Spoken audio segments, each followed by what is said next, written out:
Dude with a microphone in his late 20s talking about video games. June arguably had some of the best press events we've had in a very long time.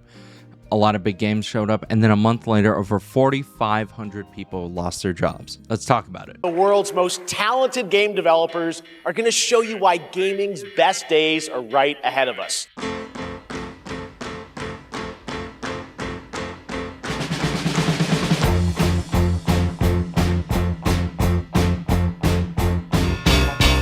Hey everyone, it's been a while. It's been about 6 months, 6 or 7 months. No, 6 or 7 months since my last video, just because, life. But let's talk about something everyone likes, economics. In 2020, when the world went in a shutdown, one of the biggest and most consistent forms of businesses that was able to stay open was game development. In fact, it became one of the most lucrative industries to invest in because not only were people not working and not being able to go outside, the stock market was able to just be this weird gamble thing that people were able to just throw money in as much as they wanted. Because not only could tech and game development be one of the few industries that allows remote work, but still be able to produce high quality and very lucrative products that people at the very top didn't really need to care much about because it was going to happen. Entertainment needs to exist, whether we like it or not. We watch something else. To be honest, most people were just home. They weren't doing anything. They were playing video games. Remember 2020 Warzone? 2020 Warzone was the best. Remember 2020 video games with friends? That was the best because no responsibilities. You just got to hang out and exist with your friends and do whatever you wanted. So because of that, video game sales alone skyrocketed from $150 billion in 2019 over $180 billion by the end of 2020. And then every year after that, it was a constant up and up and up. And no matter what people will tell you, no matter what, video games as an industry is still the most profitable form of entertainment that exists right now. Higher than the music industry, it's higher than the film industry, and it clears them by a mile, which is part of the problem. Now, game development is very expensive. It's extremely expensive. It's taxing. It takes a long time to make anything. It's expensive because you have to hire people. You have to hire studio space if you want that. You have to pay for software. You have to pay for licenses. You have to pay for publishing. You have to do all that jazz. Especially in the AAA space, a big question is, where does that money come from? Like, unless you have a private empire of wealth, you're gonna need to borrow some money. Your company is publicly traded, meaning you have quarterly meetings to show like all the milestones update of like, oh, hey, the game that we're working on, the one that you're investing all your money to in our stock, this is how it is. People all around the world are doing all of these things in and around our IP. This is how always-on entertainment increasingly centered around interaction, self-expression, and building community is becoming central to players' lives. This is why EA Sports FC and Madden NFL are two of the most popular sports platforms on the planet, thriving at the intersection of fandom, culture, and connection. Because you always got to please your stockholders. There's nothing more important to game development than pleasing stockholders. And if they like it, like in those meetings, you're able to display, hey, we're also looking into buying this. You would see a lot of game companies or game-oriented things look to AI. It was an emerging technology at the time, and it's now just more annoying and draining our water. Nvidia, EA, Microsoft, Meta, and all of them were showing, hey, we're looking into this stuff. We're investing money into this because it'll eventually make you more money. What's happening with my camera, but it kept making me go out of focus.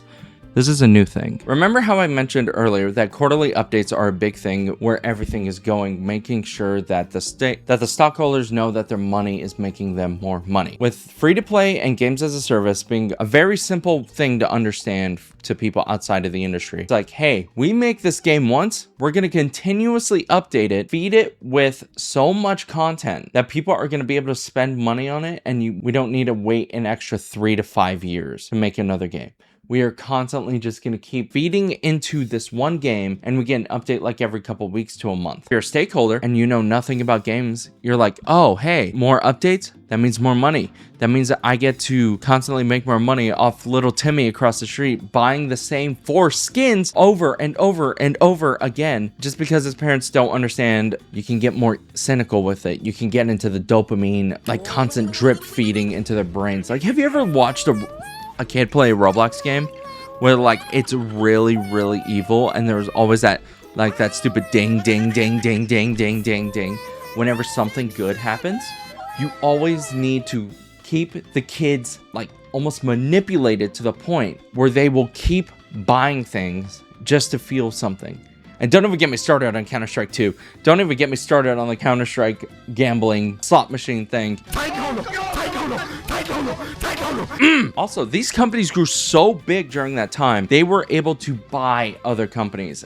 And we're seeing major ramifications from it. When Microsoft bought out Activision Blizzard and ZeniMax, the parent company that owned Bethesda, id, Machine Games, like your Wolfensteins, Skyrim, and all that stuff, they grew so large because Microsoft and their own IPs were not putting out any games. They weren't putting out much. Forza, it was like, what, one a year, if that? Halo was on ice since Halo Infinite, and that game got delayed 8 years. Gears of War, Gears 5 existed, and then it went away because no marketing was there. But when you bought out Activision Blizzard, when you bought out ZeniMax, you have Call of Duty, you have World of Warcraft, you have Overwatch, you have Fallout 76, and Elder Scrolls Online. You have so many new forms of making money. I looked up ways of making money because I can't think of the name or the word I'm looking for. It is quite agitating. You to kind of get away with negligence and not taking care of the things you already have. It's the equivalent of constantly buying, it's just buying new things to replace the old because you refuse to take care of what you have. You don't want to invest in what you have. You see what the other kid has and you know it's slightly better, so you're just gonna take it. It sucks. And now because of that, Microsoft got so big, it had what, 5 layoffs in the last, like 5 major rounds of layoffs in the last couple years, just because it's insanely unsustainable and it's off arbitrary value of things you don't really understand, but you want to kind of understand because you think you're smart because you're the CEO of a company. But you're like, if I just keep buying things and I keep stakeholder happy, it will work. Don't even get me started on the Sony and Bungie thing. The Sony and Bungie buyout was one of the most stupid things I've ever seen. Well, shout out Pete Parsons, by the way.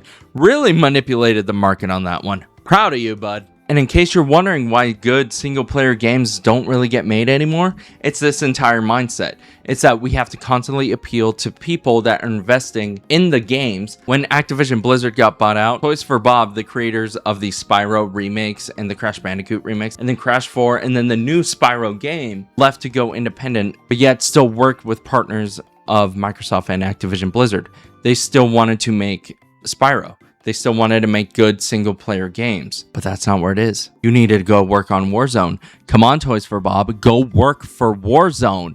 Let's have the most stylized company go work for Call of Duty, because that works. Circling back to the idea of free-to-play, there is something that feels icky. No matter how much you hate it, no matter how much I hate it, free-to-play is going to be here to stay. The mobile game market and everything, the free-to-play space, makes so much money. The big ones that make money will continue to make money. Genshin Impact alone surpassed $10 billion in worldwide revenue since the game came out. And you know what they did? They remade the game with all the other, like Honkai Star Rail. They just keep remaking the exact same game over and over and over again. I don't understand it. I don't know who plays it. I'm glad you like it. Holy shit, that is so much money. I'm almost tempted. This is going to sound really odd, but I put the free-to-play market in the same category as the indie space because you will see the winners of all those companies. You will see the Genshin Impacts, you will see Warzones, you'll see like these really big free-to-play games, and then people are like, oh,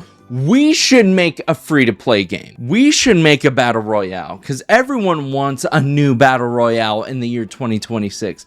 We all want these new things that are the same old things over and over again because it worked for that company that made $1 bajillion. So why can't we do it? And then you just get stuck in the same cycle of releasing the same 3 games over and over again. In the indie space, it's that same mindset. It's that they made FriendSwap, they made all this stuff, and you know what? Some of the big ones work. Mecha Chameleon sold 5 million units. That's so much money. But every stakeholder, every person that wants to invest in games, wants to invest, sees how well free-to-play does, and wants to keep making the exact same free-to-play games. But it is so lame. But it'll make so much money. Especially if one of the bigger companies that knows how to really do it, you know they're going to kill it. You know they're going to make so much money from it. And then the cycle's going to continue for like another 5 to 10 years. It's like when Call of Duty first came out, like right after COD 4, and every company tried to make Call of Duty. When they even tried to when they brought back Medal of Honor to try and make it Call of Duty, which is ironic because Medal of Honor or Call of Duty came from Medal of Honor. Like the trends that are constantly appearing outward and outward don't seem to end because it just keeps working. Like here, I was talking about this. I think it's on the, I don't know if that video is going to be out by now, but on the Jeopardy, I did a game dev Jeopardy like months ago, but PUBG, the game that came out in 17 or 18. PUBG makes so much money still. An absurd amount of money because they moved to mobile. They're part of the mobile market now. All these things have to do with money. I don't know. I'm not going to simp for a CEO. I fucking refuse to. But I don't know what the new CEO of Xbox has to deal with after all the buyouts that Phil Spencer did. Like it had to be insane with all the different forms of HR, all the different projects. I just saw an article that Bethesda wasn't focusing on Fallout or Skyrim at all. Are we doing Starfield again? Why are you doing Starfield again? There's no need for fresh IPs. There's no need to do anything like that, which is very bleak. It's very bleak to think about. It's very bleak to kind of sit on for a while. But I think there's an upside. I think I'm not going to look for a silver lining because since 2022, over 40,000 people, game devs have lost their jobs. Everyone's lost their jobs in the last couple years. It is fucking tough right now. The economy is so shit. It is lame. The CEOs keep getting richer. I'm glad the corpos are still making so much money. Meanwhile, I have to pay $100 for fucking groceries. I have to pay $100 for groceries, but only $10 for weed. I love this industry. I love all the things that video games have been able to do for me.